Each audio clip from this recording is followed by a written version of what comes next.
Good afternoon. It is Tuesday, May 10th. Gender in Judaism. Rabbi Serotta, take it away. Okay.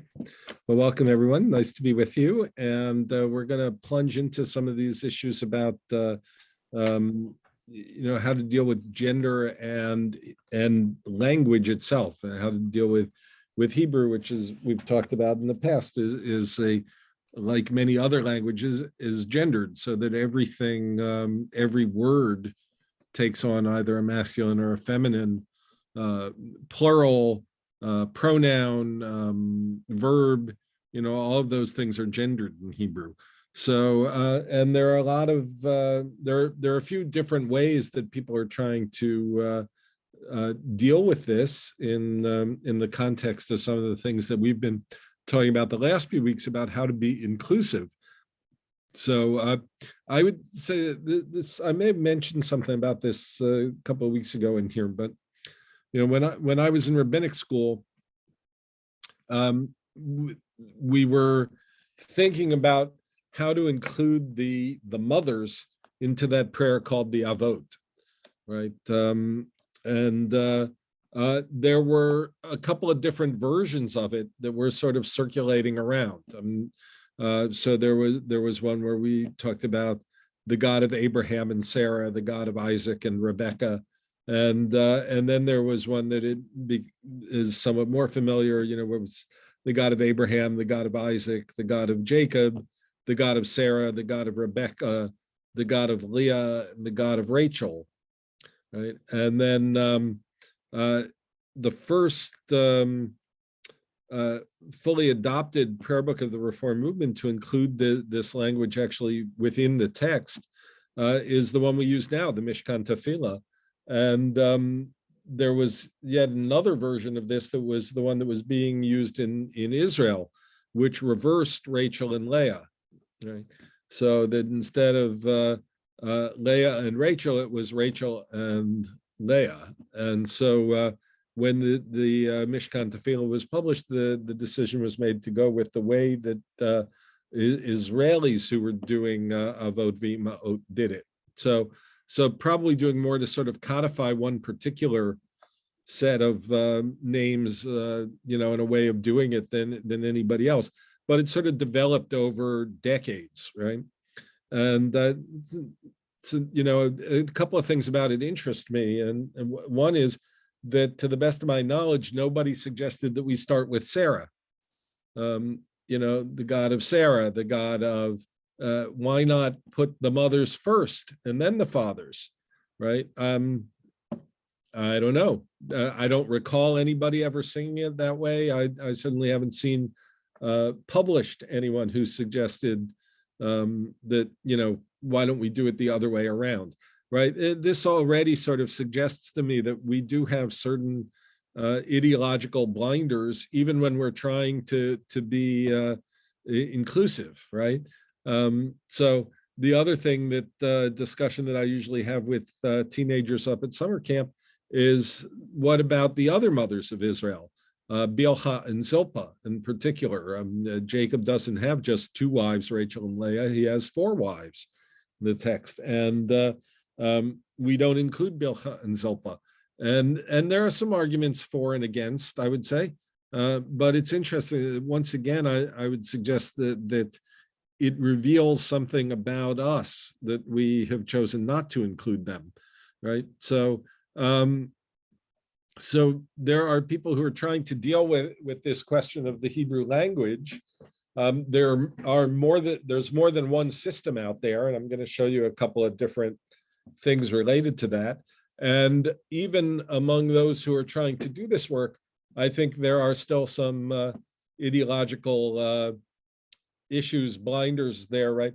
I mean, we've been talking about God, goddess the last few weeks, right? So some of these attempts to remove gender from the Hebrew to make it more inclusive are still using the same language in English of translation, in some cases, a translation of a non-gendered term into the word God, which is a gendered term.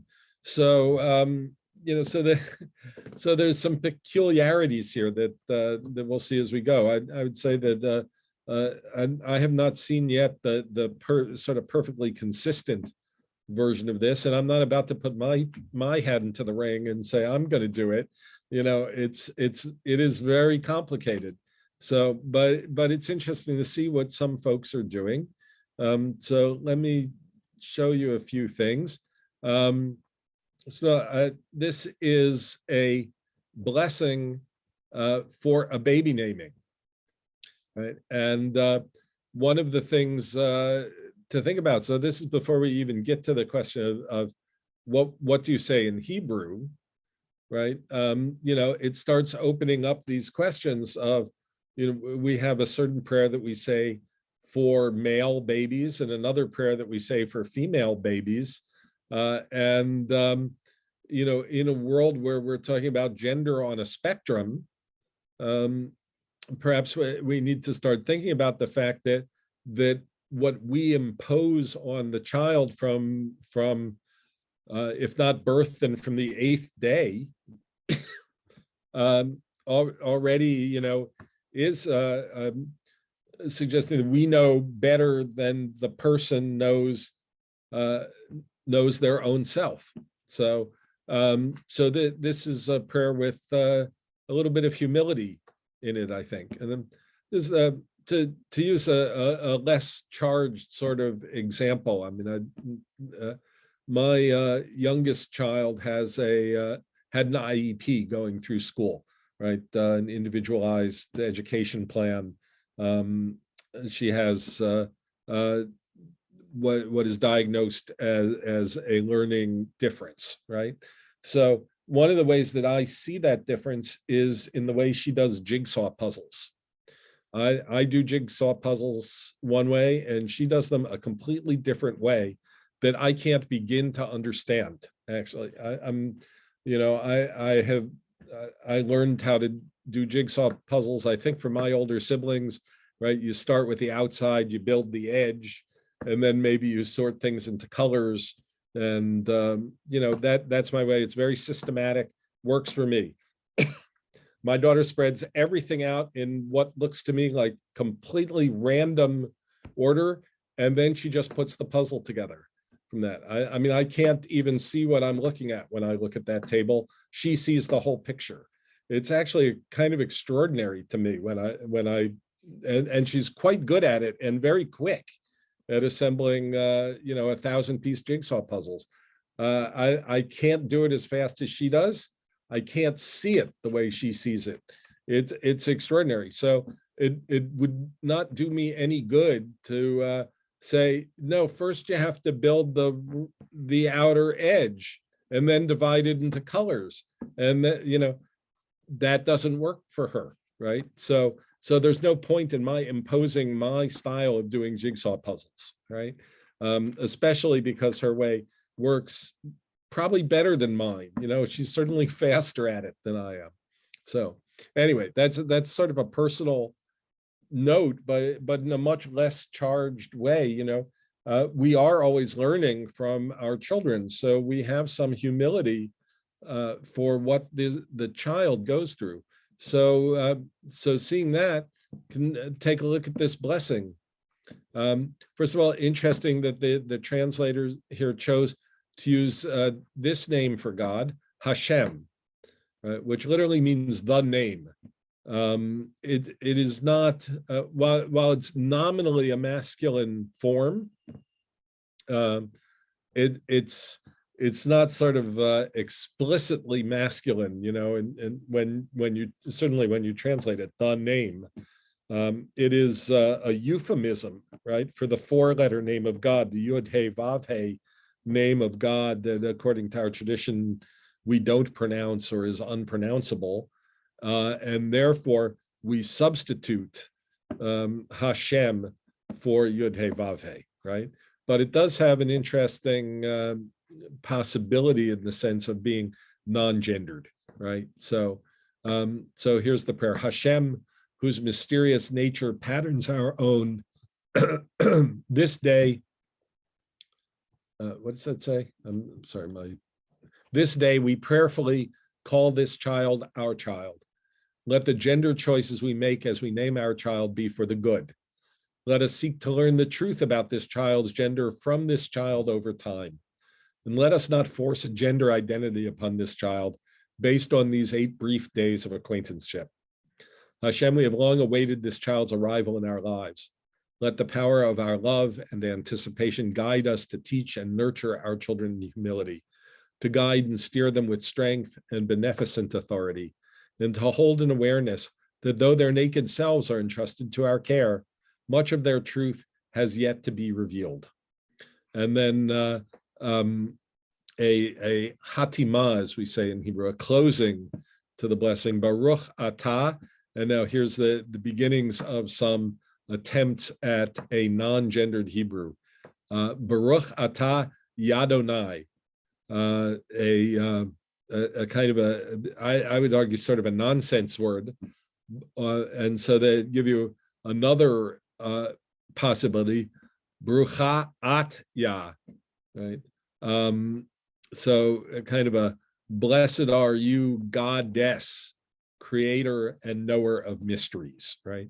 So it doesn't necessarily, you know, the Hebrew doesn't roll off the tongue, but that part of that is just familiarity, right? And I think that over time, probably, you know, if a prayer like this becomes sort of an accepted part of tradition, first of all, then the Hebrew does start to roll off the tongue. We get used to it. But also, I think there's a lot of information in the first 2 or 3 sentences that once it becomes a part of sort of communal acceptance, I would expect that the beginning of this prayer would be shortened dramatically, right? So those sentences from let the gender choices we make through based on these 8 brief days of our acquaintanceship, I think will get shorter over time if this becomes something sort of expected. I'm going to stop sharing for a minute just to see if there are any thoughts or comments on this, since I can't see you guys. So let me stop sharing here for a minute, and then we'll come back and show. Did anything jump out at you about that blessing itself, where we sort of plunge into some Hebrew? Well, for me, when anyone says Hashem, that always, you know, connotates orthodoxy more, to you, right? pardon? It smacks of orthodoxy to you. Is Yeah. that what you're going to say? Yeah. That is exactly what I was going. I was trying to make it as nice as possible. Yeah. Yeah. I mean, because there is that sense of it, you know, that, right? I mean, all of that usage of Hashem stems from this idea of that there are 7 holy names of God, and we have to be extraordinarily careful with those 7 names. Certainly, you know, if you write any of those 7 names, that thing now is a holy piece of paper and has to go into a geniza and has to be disposed of in a particular way. But also based on the mitzvah that's in the 10 Commandments about not taking God's name in vain, right? Where our tradition is extraordinarily careful about the usage, right, of those things. So yeah, I mean, I hear that, Vanessa, and I share some of that association, certainly. I mean, this is not so far from what you know, is very orthodox, where they'll change Elohim to Elohim and things like that. Both in writing, you hear it occasionally in movies, right, where, you know, we change the name of God into something that isn't the name of God, so that we don't have to worry about whether we've stepped on the holiness, you know, onto holy ground, so to speak. But what I do like about it is that, at least in English, there's no gender to that word, the name, right? It's similar in a way, if you can get your head around it, to the name of God, Hamakom, right? The place, you know. Well, then they should have put that in. Yeah, I maybe mean, I'll try to be more open to Hashem, but And when when the merger and we talked about the name Macomb has great meaning for me, and I love that. Right. But and doesn't get used in that kind of set of associations. Yeah. That now, I know Marilyn uses Hashem fairly regularly. Yes. So Marilyn has her hand up and Sarah Yeah. has her hand. All right, wait, let's unmute Marilyn. And by the way, I love that you said you're going to be open to Hashem. I think that's You're that's making all of everything we do. right. is to be And I'm open. gonna right on many different levels. Yeah. I guess I use that comfortably because I have very close relatives. My sister-in-law's sister and brother are Lubavitch, and they have chosen me to be an adopted sister. And so I'm very close to them. I spend a lot of time with them. I'm happy to go to their home and share their traditions and their blessings, but I love coming home to my home because I love walking into their life, but I love coming back to mine. But Hashem is something I speak to them very frequently, practically, you know, as I would anybody, any brother and sister. So I've gotten very accustomed to it. However, in reading this particular blessing, it seems incongruent to me that that Hashem is used referring to God, but the message, the liberal thought of the message, I can't imagine a Lubavitch rabbi speaking like this about gender.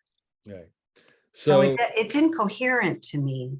Yeah. If you could explain that to me, why they would use Hashem and then this message about waiting for the child to decide the gender. I don't know if that would be something that would go along with their traditional thinking. I mean, I don't know. I don't know what their thinking is. So Well, it certainly wouldn't go along with my family's thinking. Right. I mean, that are Lubavitch. right. So And I'm how not I sure I know can answer to the question of what the author was thinking here. I believe the author was probably thinking more in terms of the questions that we've had of, so what name of deity are you going to use? If God, if that metaphor itself is problematic because it's male, what language do you want to use? Now, I might agree. I think I do agree with Vanessa that Hashem is maybe not the one I would choose. That you know, Macomb has a lot of meaning for me too because of the name we've chosen for our community. But equally good might be creator, if you like that metaphor. You know, this is a place where you could use Rock of Israel if you wanted to, right? So there are options. I don't know if the author was seeking to either. I doubt that the author was trying to build a bridge between the sort of the orthodox usage of the term and the liberal usage of the term, but perhaps maybe wanted to claim that usage, right? You know, should we really feel uncomfortable with using Hashem because people whose world we don't regularly step into, Marilyn aside, use it in a certain way, right? And therefore we won't, you know? So maybe there's an element of taking the word back too. It's possible, but I don't know if the author was thinking that or not. Well, when you bless a newborn, what prayer do you use? Well, this was, you know, look, I'm learning alongside you guys in some ways. So you people, I probably shouldn't say you guys, right? So there you go, learning right there. But I like the message of this prayer. You know, and it's not that it's Marilyn, you said something about the child choosing, but I think it's much more open even than that. You know, it's not that the child chooses. We want to learn what the child is. Right? What the child believes he or she is. Yeah. Yeah. You know, and I don't, you know, I wouldn't use the word believe there if I can just push on you a little bit, because you know, right, it's there's a certain element there that's, kids go through stages, what the kid believes today isn't what the kid believes tomorrow. Okay, yeah, so we understand that some of that may well be true, but we're talking about some pretty deep and real things here. So I just wouldn't use that, the word believe. What right? about feels? How a child feels about their identity? Yeah, maybe feel is better, but but the point of the prayer was that we are open to letting the child define who the child is, right? I mean, this goes, but we were talking last week about baby gifts, and you go into a bookstore and the first thing they ask you is it a boy or a girl, right? Before they show you which book they think you might like to get for a parent to read to a newborn baby, right? Seems to me to be a sort of a presumptuous thing when you think about it that way. And the last time I looked, a lot of these books, I read the same books to all of my kids. They seem to like them. Some books they preferred to other books. Some books they made me read over and over. But there wasn't such an automatically discernible difference between, which Dr. Seuss book they liked, right?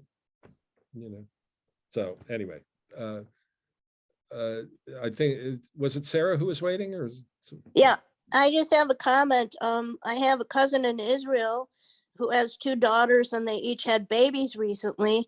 And they picked a male name for the girl, Noam, and they picked a girl's name for the boy. And my cousin specifically mentioned that to me, that this is usually a girl's name, but they've named this boy this name. Is that a trend in Israel that you know of? I don't know. As I think about it, I mean, we gave both of our daughters male names, traditionally male names. My daughter Vered, rather than Varda, right? It's a male version of a name. And then Alicia, I mean, that's a little odder, but just Alicia the prophet is a male character in the Bible, and that's the name and the spelling that we chose. So even though most people hear it like an American name, Alicia, that's not what it is. So just in our attempt to confuse our children and give them names that nobody can hear or understand or pronounce or spell. So we having grown up with names that people mispronounced and couldn't spell, we decided to inflict the same torture on our children. Indeed. Sarah, I would say that in the States, there is also a trend to have non-gendered names. And when you're at Macomb, if you walk down the hallways and look at the names on our preschools on the cubbies, it's absolutely fascinating to see all the array of names and the different cultures. And, I think it's really great. Yeah. I think in Israel, for instance, Noah, N-O-A is a girl's name. And of course, we think of it as N-O-A-H. So, sometimes it could just be the different Hebrew names. I think it's Noam. Yeah. And what's the boy's name? Ofri, I think. Say that again. Ofri, O-F-R-I, we transliterated it. Okay. Yeah. So I don't know. But that's true. In the US, there's a big, even surnames like Taylor and Pierce and things like that are being used for girls or boys. And I think the exact same thing in Israel. The exact same. Interesting. Thank you. Yeah. Susan. We have a couple of kids named Channing now. I think it's interesting. So, yeah, I think definitely in this country, there's a trend to giving kids what they now consider non-gendered names, although at one time they were very gendered. I know I have a cousin whose son's name is Jordan, and then I have a friend whose granddaughter's name is Jordan. Yeah. And I have a grandson whose name is Alex. Well, my daughter certainly, when she named him, thought she was giving him a boy's name. But now, if he just signs his name Alex, nobody knows whether he's a boy or a girl. Right. And I think this has become very common in this country. Yeah. And And- now giving the name of geographical. I mean, how many Dakotas do we know? And, you know, people are just giving their kids what in my generation we consider strange names. Yeah. Yeah. And I don't know that these things are exactly connected, right? That these questions about gender that are becoming important to us, I think that this trend in naming actually maybe precedes all of this thinking about gender, to be honest. I mean, I feel like that's been going on a lot longer than this conversation about gender. So whether those things are intertwined in some way, I mean, you know, take a better social, you know, a real social scientist to try and answer that question. But it does have a certain advantage if you're going to have some humility about a child's gender, not giving them a name that they might need to change later in life is maybe a small blessing, right? So I was asked about you know, what prayers I say. Well, I'm thinking about adapting this one that we read for my use in naming. So it won't be quite the one we read, because as you heard, I had a couple of quibbles with. I mean, I think there's not enough prayer, too much information in it, right? So for my taste in terms of liturgy, so there's a lot of you know, why we have to have a prayer like this rather than just having the prayer. So I think that's good for us sort of educationally to get it.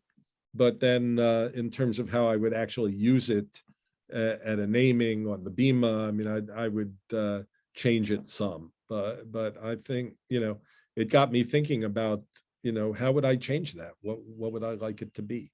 So let me go back to sharing my screen here, and let's see. So let's see, is that the right one?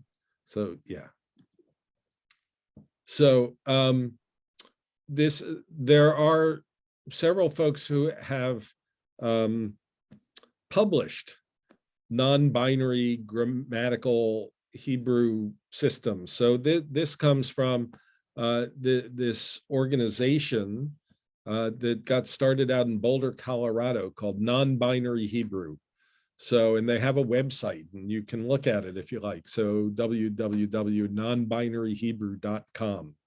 And so this is from the beginning parts of their website about why you would bother with trying to create a non-binary Hebrew. And so I'll read through it, but you know, it's a lot of what we've been talking about in a sense. In Hebrew, most words have a grammatical gender.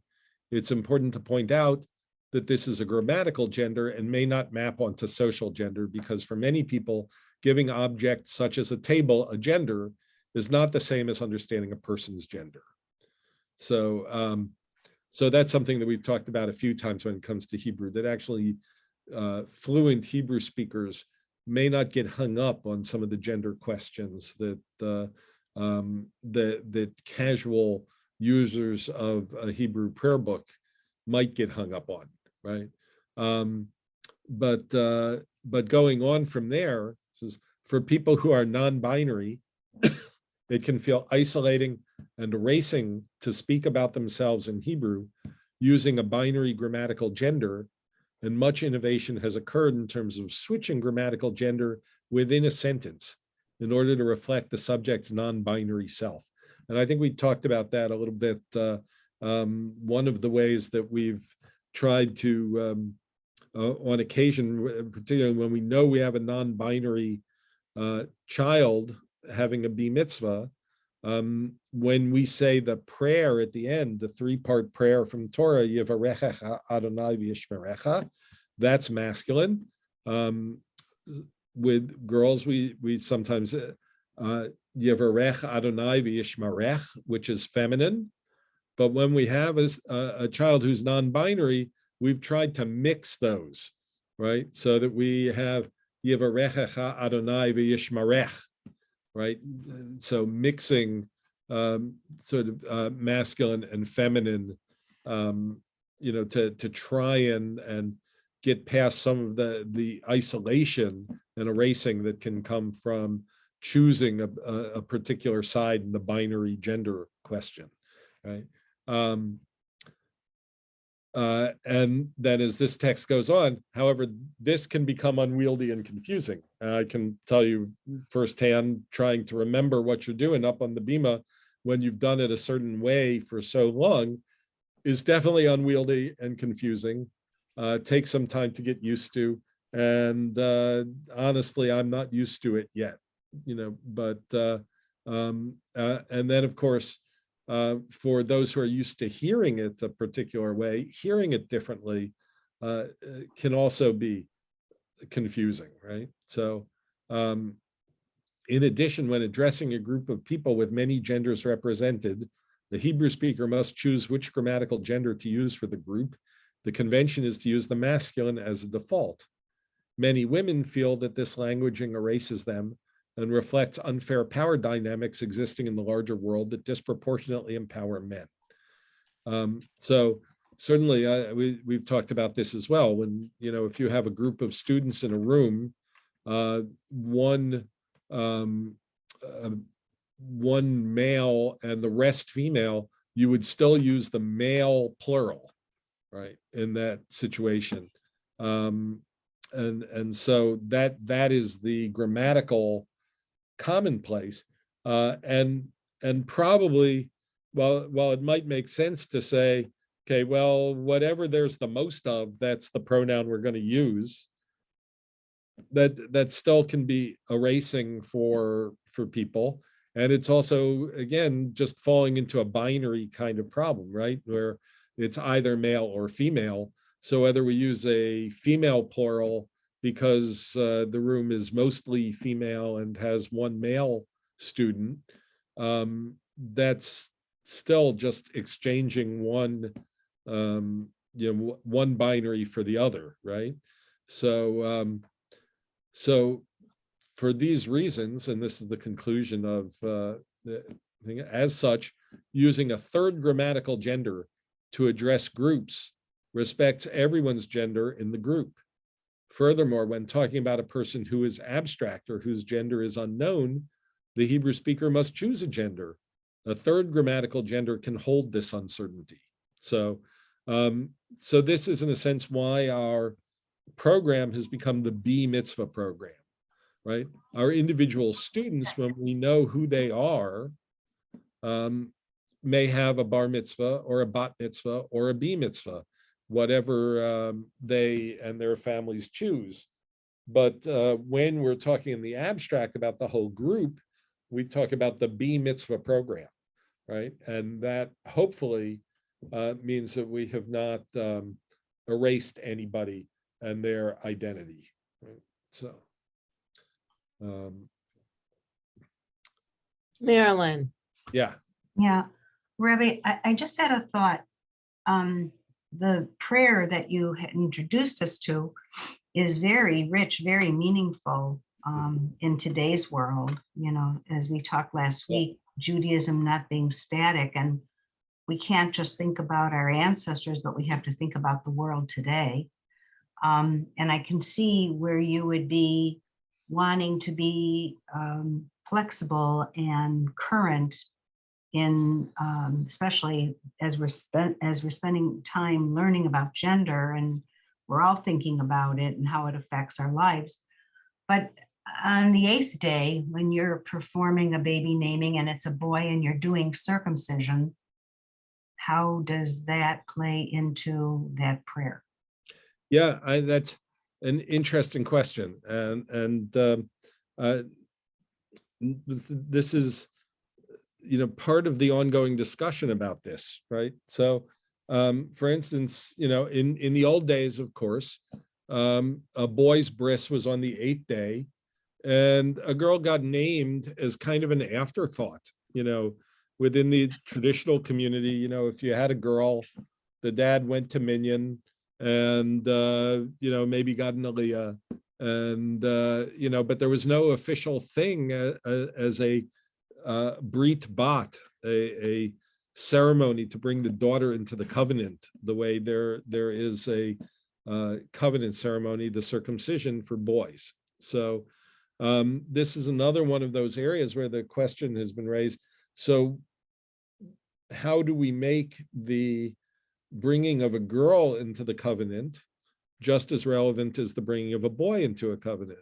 And now as we start to talk about, well, and maybe those aren't even the right terms, because we're not bringing a boy into the covenant and a girl into the covenant, we're bringing a child into the covenant, right?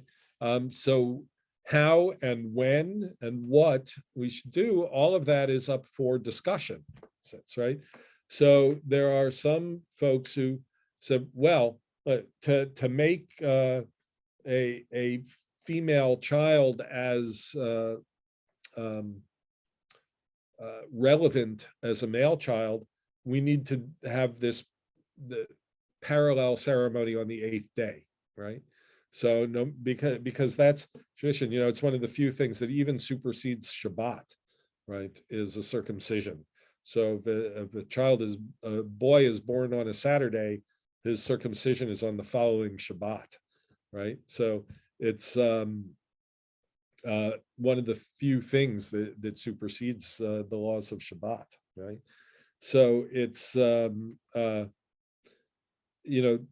make all children equal.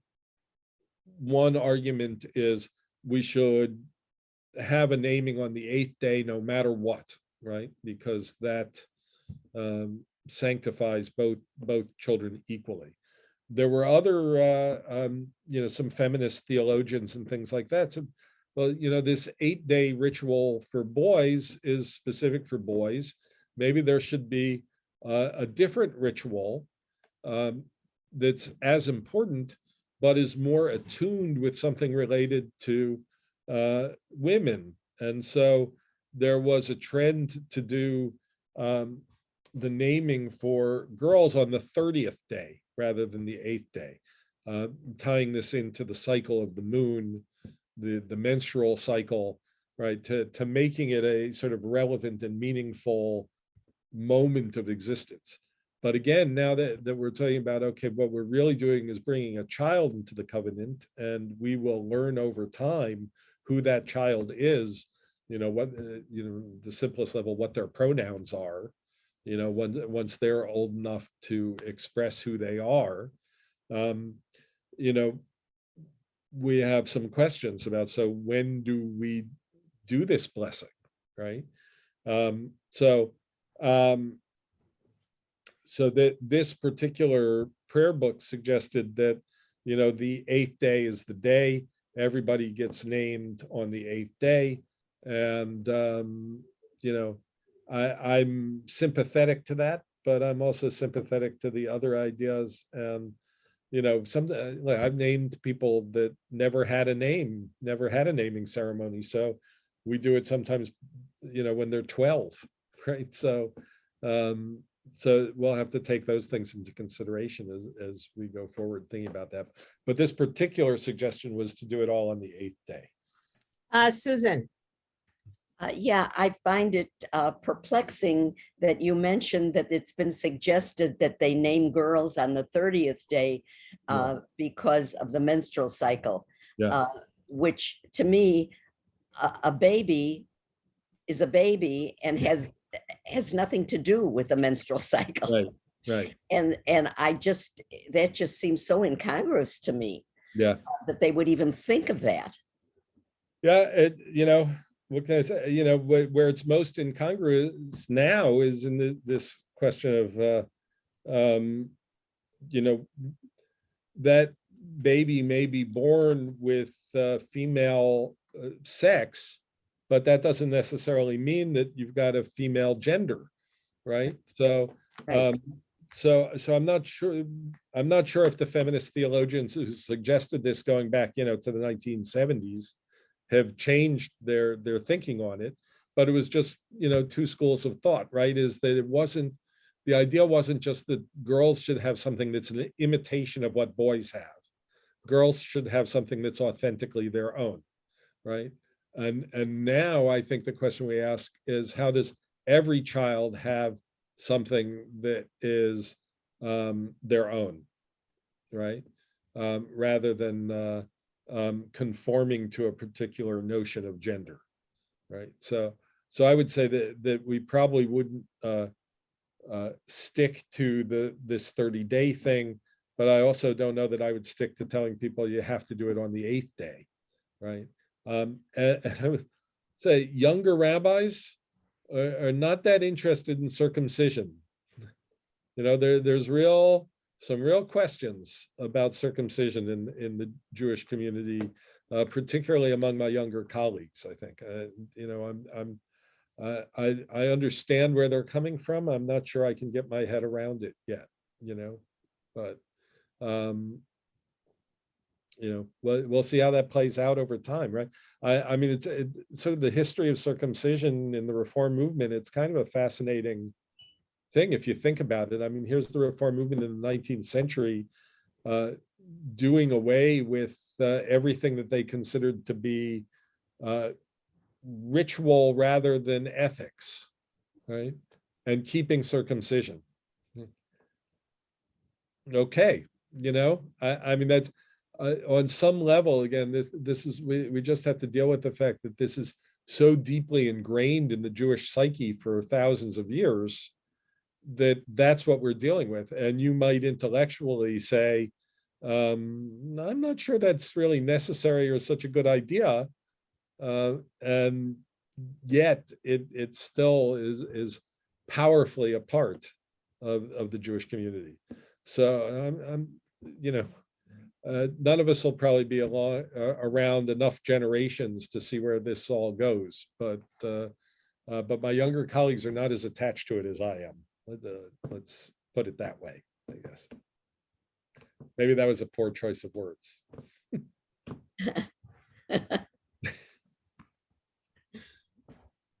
I have in my own family, my first two children were born overseas on an Air Force base in England. Mhm. And there was just one rabbi for the entire UK, and he was like a circuit rider. Mhm. And there was one mohel. And when my son was born, it wasn't their turn to be in my area. Mhm. And I did have a Jewish obstetrician, and they also wouldn't keep me in the hospital for 8 days.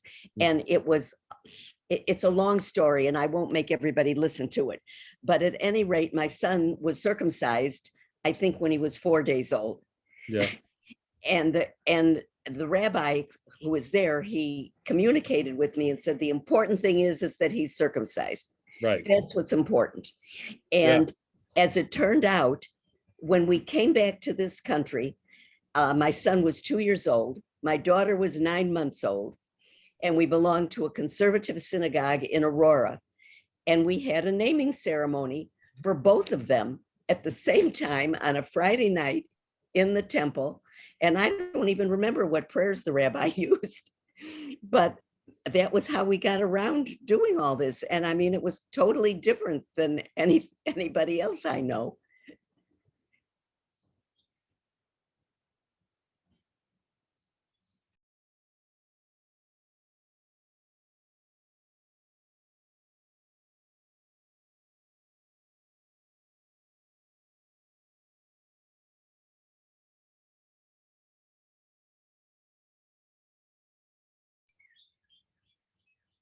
I can't hear anybody. Can anybody hear? Rabbi and Vanessa, I think you're frozen.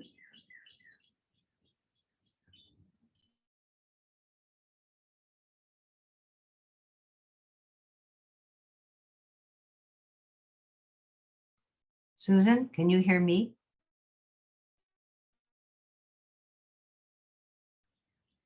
Yes, I can hear you, Marilyn, but Well, Vanessa's muted, Vanessa is muted and the rabbi is is gone. gone. He went to do a circumcision. Oh, would anybody else like to teach us?